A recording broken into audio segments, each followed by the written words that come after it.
Hi there, this is Vic at Four Seasons. Lots of you already know that I hate weeds. Well, instead of spraying them all the time, another alternative is to use a product called Weed Barrier. Weed Barrier comes in 3 foot, 4 foot, 5 foot, 6 foot, 8 foot widths, and as long as you want it to be.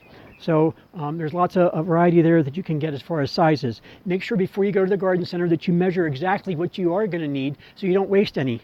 But this product is really good. I prefer the more expensive or the higher end, the higher grade stuff because it lasts for years as opposed to the stuff that only lasts a year and then it disintegrates. But this stuff I've had last for 5 years in my garden and it does a great job of keeping the weeds at bay.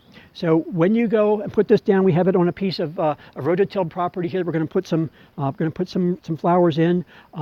Make sure that the fuzzy side goes down and the shiny side goes up. And the shiny side will have yellow lines on it in about 1 foot increments, which also helps you when you're planting, so you know at least width-wise how far you're planting your plants apart. But this is a much better product than plastic. Plastic tends to kill the soil.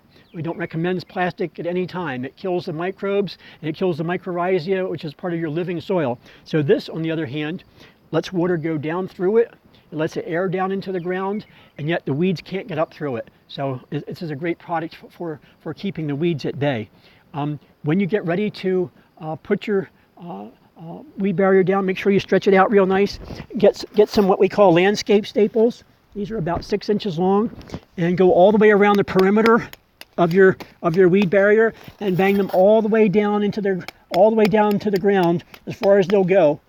And you'll probably want to do that around the whole perimeter and on wider pieces, probably right through the middle also, because the wind can get a hold of this and take it and take it off of the ground that you're working with.